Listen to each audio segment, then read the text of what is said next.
the question paper discussion. In this particular class, we are going to discuss economy related bits which are given in the group 1 paper of TSPSC. So if you look at these questions, and many people have complained that this particular paper is very much difficult. I agree to one point, questions are difficult but not options. Like if you look at the overall paper, economic questions, all of the economic questions they have given in analysis mode. Many of the questions they have given in such a way you can eliminate the options very well. But of course, I agree to one point, the question paper is difficult, there is no doubt about it, but those who applied some analysis when it comes to the elimination procedure, they have got a very good marks which are very much comfortable to clear their prelims examination.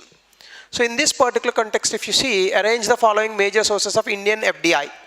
So even in our daily current affairs class of YouTube videos, I have already told you this. So Singapore is actually the #1 country which is giving more FDI to India, and after that it is United States of America, and after that it is Mauritius. Netherlands is actually way back. In between there are many countries in these 4 options, but anyway they had given Netherlands. So how to eliminate this particular answer? Let's say you don't know Singapore, you don't know Mauritius, and you don't know United States of America. But if you know Singapore, the answer is automatic because it is the only option which is starting with C. And if you see, at least if you can eliminate, definitely United States of America will not be first or will not be last, right? So you can't say that United States of America is last, because India and United States of America, they have a very good trade relations. And Singapore, it is one of the very important countries when it comes to India as far as the FDI is concerned. And if you look at Mauritius, Mauritius is actually one such country which India is having many agreements when it comes to one tax, one destination, kind of thing. So you can't say United States of America is last, or Mauritius is last, or Singapore is last. And Netherlands, it's a very small country. That too, it's a European country.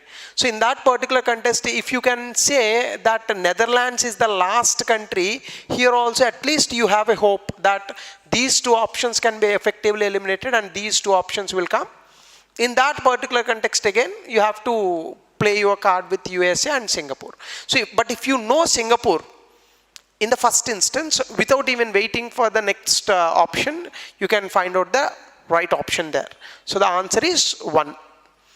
And which of the following sectors showed positive growth in real gross value added terms in 2021? So 2021, all of you know that it's a situation of COVID-19 situation. In that particular sense, the real positive growth actually came in agriculture sector. So agriculture, forestry and fishing sectors, they're all part of agriculture itself. Agriculture here, it is referring to cultivation actually. So if you look at manufacturing sector, manufacturing and service sectors, they have fared well, but the real positive growth rate actually it happened in the agriculture, forestry and the fishing sectors. Mining and quarrying, actually they had gone down. Trade, hotels, they are the worst affected sectors when it comes to the COVID-19. So in that case, the answer is A here.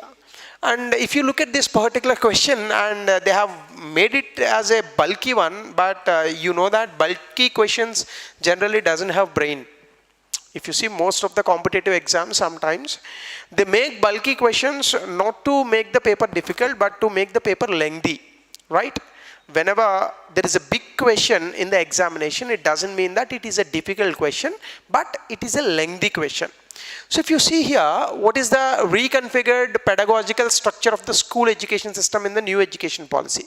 Actually, new education policy 2019-2020 had been released recently, 2 years back.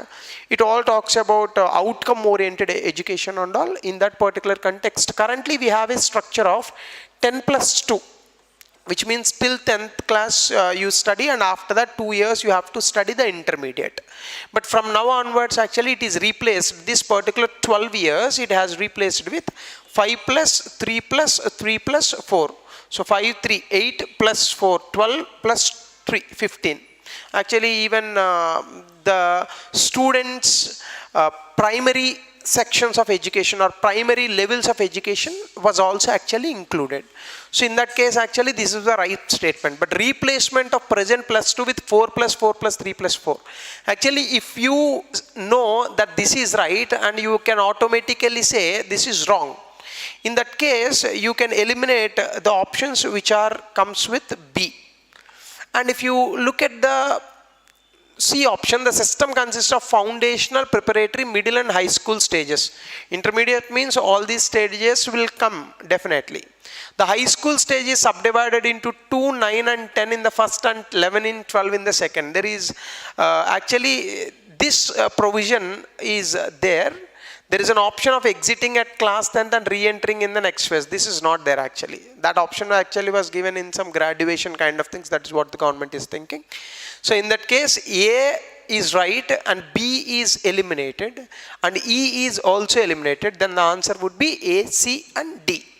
So quite a difficult question that people will think, but it is actually an easy question if you know the elimination process. And PM Kusum, everybody knows this. In the year of 2019, when Narendra Modi won the elections for the second time, they had introduced one important program that is called Kusum. Under this Kusum program, with the help of solar panels, some bores, that water extracting bore wells will be given to the farmers so that they can use the renewable energy for the water extraction. So in that case, it comes under Ministry of New and Renewable Energy. So that's a very easy question. And if you see literacy rate, this is a quite interesting question actually. It's not current affairs, but it is related to the 2011 census. And 2011 census, every time you must have read these in the newspapers. Very regularly they came in the newspapers. Let us see, literacy rate of India at the time of independence, it was 12%. Quite right. Literacy rate of females, it was less than 8% or 7% females. As per the census, the literacy rate in India was 76. It's actually 74.04. So this is the wrong option. So if you know, then straight away you can get the answer. That's the beauty of the question there. Because we read these things very regularly in the economy. In the year of 2011, the last census was held. In that particular census, it was said the literacy rate was just 74%. And it's quite known fact to everybody, whoever has read the books, standard books or newspapers very regularly. So there is not even sense that you must find other options to be important. You even no need to read them. That is how you can save the time. So compared to adult literacy, youth literacy rate was about 9%. So this is right. And literacy rate among males was over 80. That's true. When it comes to the females, it was 65, somewhere near to. Literacy rate among the females, yes, it's already given here. So in that case, it was only the B statement which is wrong. So that's a very easy question. The union budget for financial year aims to strengthen the infrastructure. I think I had already discussed this in the YouTube video. If you look at the daily current affairs topics, I explained you PM Gati Shakti. I explained you about inclusive development. I explained you about Manrega. Even I gave one wrong point also in Manrega. Somebody had commented, thanks for that. Somebody had also commented that Manrega, I told per person, it was actually per family. So in that case, Manrega, MNREGA, it never talks about infrastructure building. It all talks about giving employment to the people who are in the rural areas. So definitely answer C will not be there. See, if you know about MNREGA, Mahatma Gandhi National Rural Employment Guarantee Program, C is eliminated, C is eliminated, C is eliminated. Then the answer is automatic. It's B. How come you can build infrastructure with MNREGA? PM Gati Shakti, you know, a lot of roads, ports, airports, all the things will come. Inclusive development, it talks about infrastructure. Information and communication technology, it is completely under the service sector concept. So it's not about infrastructure, at least as part of 2022-23 budget. According to Global Wealth Report, the total wealth of the India between 2000 and 2020, it is said it is increased 8-fold. There are some keys which are saying it is decreased by twofold, but I don't think so, because if you look at 2020 and 2000, definitely the growth rates and the people's ability to earn more, both of these things have actually increased in this country. So in that case, yes, there is an increase, that is eightfold. The social innovation policy of Telangana. So it's a direct question from the newspaper. It was given in the newspapers of Nadu, Nava Telangana. They had given this: collaborate, innovate, transform. This is a straight away factual question. And this is also, which of the following aims at improving dietary diversity of tribal children? Giri Poshana. Yes. So this is also a very easy thing. And arrange the poorest strata of society from the lowest upwards based on the income levels. This is a quite difficult question actually. Niti Aayog Social Inclusion Sector Report, nobody will read this until and unless you are very hard working, too much into the facts of the newspaper. It is actually straight away it was given from the newspaper. So actually it is ST and then SC and then OBC and then Muslims. So it's a quite difficult question. It doesn't matter whether you put it right or wrong, but it's a very difficult question. And this is the question I think I had already discussed in my economy class. If you see, more than half of the multidimensional poor individuals. Generally in India, there is one name called Bimaru states. Bimaru states generally Bihar, Madhya Pradesh, Uttar Pradesh, Odisha, Jharkhand, Rajasthan and Chhattisgarh. These states are the poor states. And in the multidimensional poverty index, you won't find Maharashtra because of the existence of a great city called Mumbai, which is the financial capital of this country. So in that case, you can eliminate C very easily. The moment you eliminate C easily, the answer is automatic. So automatic answer, that's the beauty of question here. That if you can eliminate Maharashtra by just remembering the Mumbai, the capital of Bollywood, and if you know that, the answer is automatic, and the answer is 4. The Cabinet Committee on Economic Affairs increased MSP, that is minimum support price. I told you this particular thing, at least I didn't say 14 kharif crops, but I told you about MSP, and even I asked you to read the current affairs in the newspaper. This is a very recent question. In the year of 2020, 22 and 23 budget, the government of India has increased almost all MSP for the 14 kharif crops, and even there was some opposition in the parliament regarding this decision, that if you keep on increasing the MSP, it will unnecessarily increase the inflation in the country.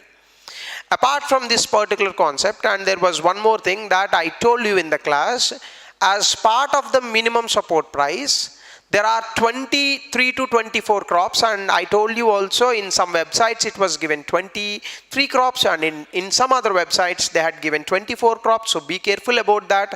I told you all these things. So the answer is here 14 kharif crops. So this is a very interesting question. I don't know why they had given, that is kai chutney.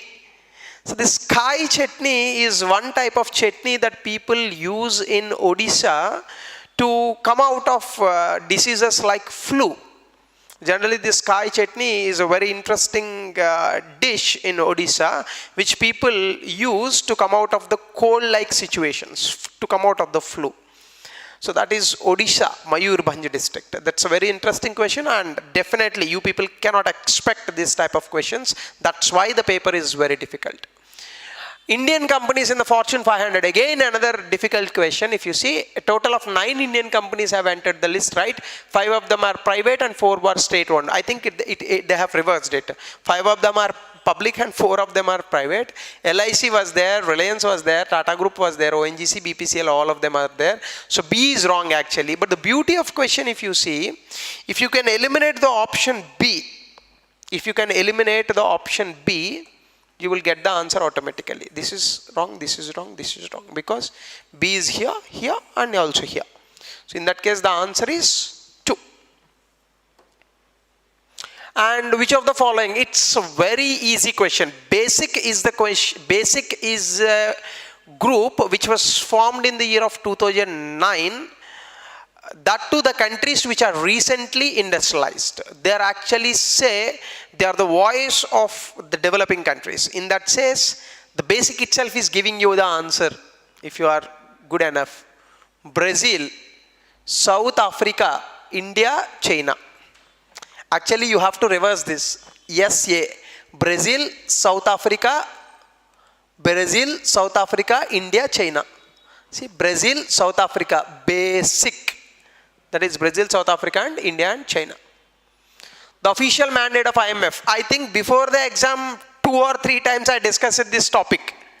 I gave you objectives of IMF. I think 2 days before I gave you this concept. If you see, I told you very carefully also. It talks about exchange rate stability. You please find out this class, 3 or 2 days back before your exam. I told you all these things: international monetary cooperation, exchange rate stability, to eliminate foreign restrictions. Why it will provide loans? I told you Bretton Woods Conference, providing loans is by IBRD. So this is the one which provide the loans, right?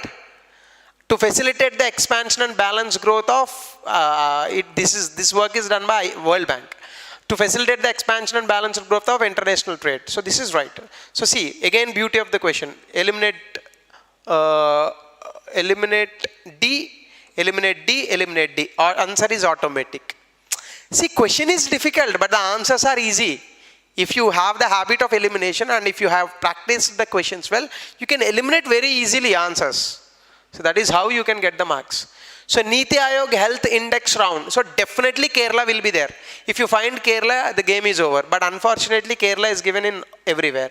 So this is where Telangana came into existence for the second time or third time in a row.